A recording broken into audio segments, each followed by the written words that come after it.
હમ આવી ગયો દીકરા? બહુ વાર લાગી ને તૈયાર થતા? થોડી વાર લાગી હતી, વધારે નહીં. કેમ સમયસર નોકરીએ નથી જવાનું કે પછી દામિની વહુએ એવું કીધું છે કે આજે ક્યાંક બહાર ફરવા જવાનું છે તો રજા પાડી દો? મમ્મી કેવી વાત કરો છો તમે? અને આવું શું કામ બોલો છો? કેમ? જો હું તમને એક વાત કહી દઉં કે તમે આ દામિની સાથે છે ને ખોટી મગજમારી ન કરો. સવારમાં ઘરમાં માથાકૂટ કરવી એ સારી વાત ન કહેવાય. બરાબર. હવે દામિનીએ મારા વિશે તને જેમ ભાવે તેમ કાન ભંભેરણી કરી હશે નહીં? ના ના, જેમ ફાવે તેમ નથી કરી. ખાલી જે કહેવાનું હતું એ જ કહ્યું છે. તમારી સાથે એને કંઈ મતલબમાં તમે એને કંઈ કીધું? ના ના, એને થોડી કાંઈ કહું. હા, બધું દામિની જે કરે ને ઘરમાં એ કરવા જ દઉં. તારી માં કાંઈ બોલે જ નહીં. ચાલશે ને? ચાલશે નહીં, ન ચાલે ને. સમજવાની કોશિશ કરો. એ તમારી વહુ છે. ખબર છે. તમે એના ગમે તેટલા મતલબમાં ગમે ત્યારે એને ખીજાઈ લેવું, વાંક કાઢવા, આ સારી વાત થોડી છે. હું એને મારી રીતે સમજાવું છું.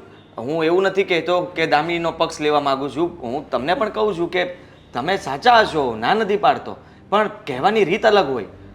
બરાબર. આ જ્યારે આ ઘરમાં બાયડી તારી નહોતી આવી તો તારી માં કહેતો હતો ને એમ જ કરતો હતો.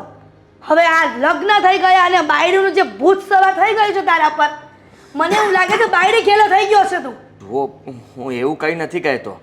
હા, હું ફક્ત એટલું કહેવા માગું છું મમ્મી કે ઘરમાં ઝઘડા થાય એ મને પસંદ નથી. મને પણ પસંદ નથી. મારા વિરુદ્ધ કોઈ જાય ને તો, અને મને સમયસર ચા નાસ્તો નહીં મળે, જમવાનું નહીં મળે, આ સમયસર ઘરનું કામ નહીં થાય ને તો તકલીફ તો રહેશે જ. એ મને નહીં ગમે, પોસાશે નહીં. હા, બરાબર છે તમારી વાત, એકદમ બરાબર છે.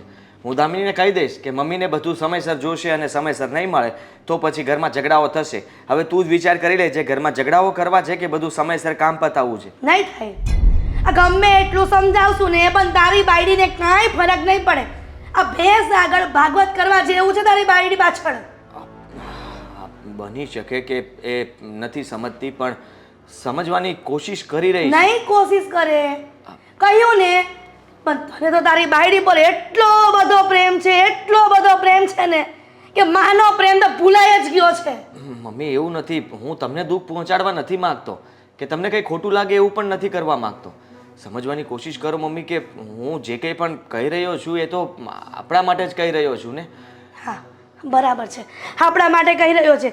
હવે નીતિ નિયમ મુજબ હવે દીકરો કહેશે, વહુ કહેશે ને એમ માં કરશે, પણ માં કહેશે ને એમ દીકરો અને એની વહુ નહીં કરે. શું કામ નહીં કરે? નીતિ નિયમમાં ફરક કરવાના છે આપણે. શું કામ નહીં કરે? હા, તમે જેમ કહેશો એમ જ કરશે. હા, તમે જે પણ કામ ચીનશો એને કરવું જ પડે અને સમયસર કરવું પડશે. મારે પણ કરવું પડે. તમે મને પણ કોઈ પણ કામ ચીંધો તો મારે પણ ના ન પાડવી જોઈએ. અને તમારો વિરોધ નથી કરવો મારે કે તમને ગુસ્સો કરાય પણ નહીં ને. વિરોધ તારી માનો કરાશે પણ નહીં. અને વિરોધ કરવો હોય ને તો તને ખબર જ છે શું પરિણામ આવશે. હા, મને ખ્યાલ છે. હું તમારી સાથે મતલબમાં બહેસ કરવા નથી માગતો મમ્મી, પણ હું ફક્ત એટલું કહું છું કે સારું, હું દામિનીને સમજાવી દઈશ. એની ભૂલ હશે, જવા દો ને હવે. નહીં સમજે ને તો મારે એના ભાઈને બોલાવવો પડશે અને કહેવું પડશે કે તારી મા બાપ તો વયા ગયા, પણ હા તારી બેનને અમારા ઘરે શું કામ મૂકતા ગયા હશે. ના ના ના ના ના, જુઓ એવું નહીં કરતા. હા, વાતને શું કામ વધારો છો? વધશે. જ્યાં સુધી મારું કયું નહીં થાય ઘરમાં ત્યાં સુધી વાતને વધારો જ થશે. જુઓ મમ્મી, હું તમને કહી દઉં છું કે તમે દામિનીના ભાઈને નહીં બોલાવતા. એના માને અને બાપને બોલાવ ઉપરથી નીચે. ના, એવું કંઈ તમે એવું શું કામ બોલો છો? હા, એને દુઃખ લાગે એવું બોલો મને. મારી વાત સમજો. બરાબર. આ તારી બાયડીને દુઃખ લાગે એવું નહીં બોલવાનું, પણ તારી માને દુઃખ થાય ને એવું તારી ઘરવાળી જે વર્તન કરે ને એ કરવા દેવાની. બરાબર ને? નથી બરાબર. હું 2 દિવસ માટે બહાર જઈ રહ્યો છું ઓફિસના કામથી. એટલા માટે જુઓ, 2 દિવસ ખાલી શાંતિ રાખો. 2 દિવસ માટે તમે એને કંઈ ન કહેતા. એને પણ કહી દઈશ કે તું પણ મમ્મી સાથે કંઈ માથાકૂટ ન કરતી. ઘરમાં 2 દિવસ શાંતિ રાખજો. હું આવીને પછી આપણે શાંતિથી નિરાતે વાત કરીશું. બસ, હું જાઉં છું. હા, જા.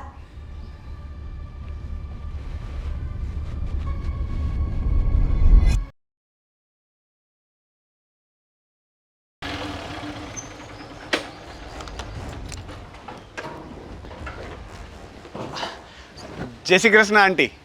જય શ્રી કૃષ્ણ. એ તમે આ ચિઠ્ઠી ને સંદેશ આવી રીતના કેમ આવી ગયા?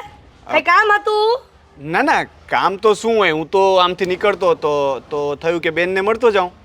બોલો, હવે આજકાલના ભાઈઓ પણ કેવા થઈ ગયા છે કે આજુબાજુ ક્યાંક આવ્યા હોય ને કામથી તો એ કહે કે બેનને મળતો જાવ. કેમ? હા, બેનના ઘરમાં બીજા કોઈ છે નહીં કે એને પૂછવાનું નહીં ફોન બંધ કરીને કે હું આવું કે નહીં?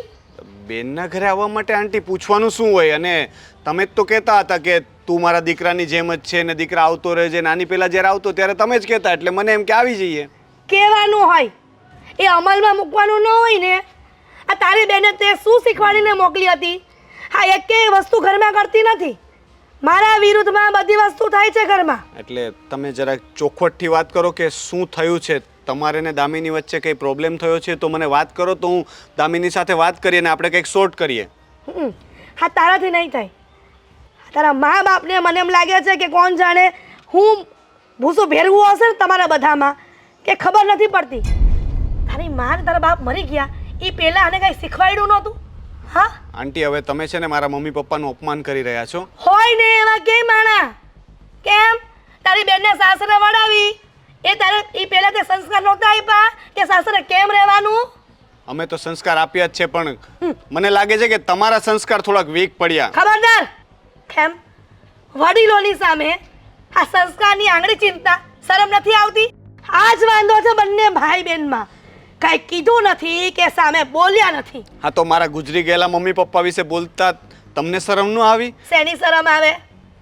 મરી જ ગયા છે ને, જીવતા હોત એકેય નથી. આ જીવતા હોત ને તોય કમ્પ્લેન કરવા જાત, પણ આ મરી ગયા બે ડોસા ને ડોસી. આ કોને કહેવા જાવું મારે? મને કહો, વાત શું છે એ પહેલા બોલો.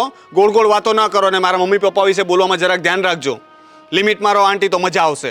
લિમિટ નહીં રે તો શું કરીશ? આ તમને બંને ભાઈ બહેનને લિમિટ જેવું કઈ કંટ્રોલ આપ્યું નથી ભગવાને. કેમ મશીનમાં? વાત શું છે કહેશો કે પછી આવી રીતે બોલ્યા જ કરશો? આ તારી બેનને સમજાવી દેજે. પણ શું સમજાવવાની છે એ તો કહો. એ જ કે સમયસર પોતાની સાસુને નાસ્તો, ખાવાનું અને ઘરનું કામ આ બધું વ્યવસ્થિત સમયસર થઈ જવું જોઈએ. એમાં તેને ભાન પડતી નથી. આખો દિવસ મોબાઈલમાં મારો ભાઈ શું કરે છે શું નહીં, આ ખાધું તે ખાધું. શું છે તમારા બંને ભાઈ બંને વચ્ચે? નાસ્તાની વાત કરો છો એટલે મને જરાક હસવું આવી ગયું આંટી.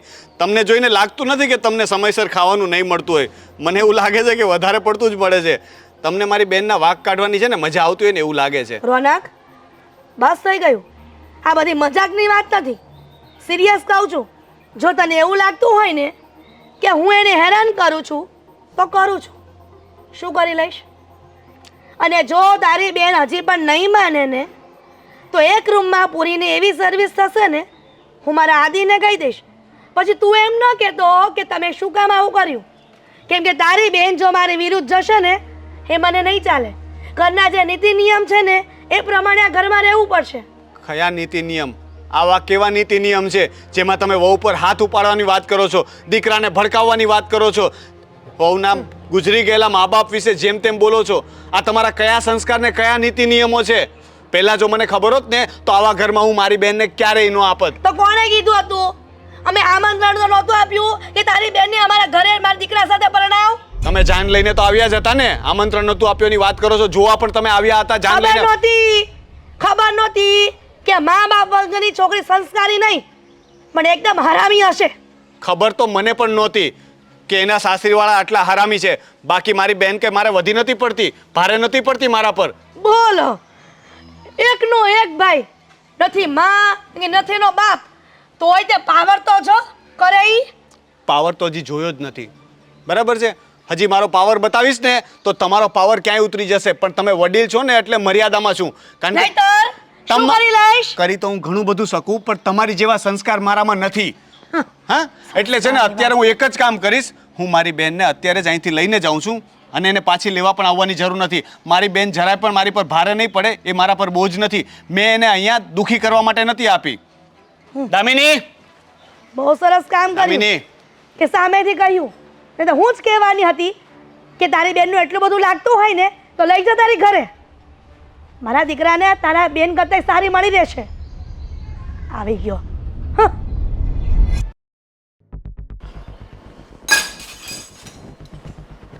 મારે કરવું પડે કામ. જય શ્રી કૃષ્ણ. હા જય શ્રી કૃષ્ણ. તું આવી ગયો દીકરા? હા તમે કામ કરો છો? દામિની ક્યાં છે? કરવું જ પડે ને મારે કામ. દામિની ઘરમાં ન હોય તો. હા બહાર વસ્તુ લેવા ગઈ હશે પણ બજારમાં તમે પણ ન જઈ શકો. સાચી વાત છે. કંઈ વાંધો નહીં. સારું કર્યું. વસ્તુ લેવા ગયો હોય ને તો એમ થાય કે આવી જશે, પણ હવે વસ્તુ લેવા નથી ગઈ. તો પછી ક્યાં ગઈ છે? અને હા તમારા બંને વચ્ચે કંઈ ઝઘડો તો નથી થયો ને? કાંઈ ઝઘડો નથી થયો. એનો ભાઈ આવ્યો હતો રોનક, હા તો લઈ ગયો એને. શું લઈ ગયો? તો શું કરું, મારે થોડો રોકાય છે. તો તમારે એને ના તો પાડી શકો ને તમે. પાડી હતી મેં ના. હું ઘરે ના હોવા છતાંય તે તમે એવી રીતે દામિનીને જવા થોડી દેવાય? અરે આદિ, તને એવું લાગે છે કે તારી દામિનીને હું જવા દઉં? ઘણી રોકી પણ રોકાય નહીં. અને દામિનીને જો અહીંયા ન રહેવું હોય તો હું એ શું કરી શકું? તમારે આટલું જ જોતું હતું અને તમે એ જ કર્યું ને. તે દિવસે તમે જ મને કહેતા હતા કે એના ભાઈને ફોન કરીને કહી દઈશ કે તેડી જા ને. કહેવાનું હોય એ ફોન કરીને કહેવાનું ન હોય. તને એવું લાગે છે તારી મમ્મીએ રોનકને ફોન કરીને બોલાવીને એમ કહ્યું કે તમારી દામિનીને લઈ જાઓ? એવું જ કર્યું હશે. મને શું ખબર કે અત્યારે તમે શું કામ આમ સારા બનવાની કોશિશ કરો છો. બરાબર. આ તારી માં છે ને એટલી બધી પણ ખરાબ નથી કે પોતાની વહુને ઘરની બહાર કાઢી મૂકે. એ તો કર્યું તમે. હા દામિની ઘરમાં તો નથી, જવા તો દીધી તમે. અને તમને જરાય વિચાર પણ ના આપ્યો કે હું આ ઘરમાં ન હોવા છતાંય તમે એને જવા કેમ દીધી? તમને વિચાર આવવો જોઈએ ને. એકવાર એને પણ કહી શકતા હતા કે આદિત્ય આવે પછી તમે લોકો જઈ શકો છો.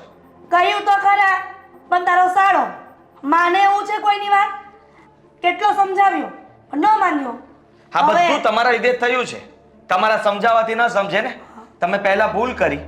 તમારે જ્યારે એની સાથે ઝઘડો નહોતો કરવાનો ત્યારે તમે વાત વાતમાં ઝઘડો કરતા હતા અને પછી એના ભાઈને એને બધી વાત કરી દીધી હશે તો પછી એ તમારી વાત શું કામ માને?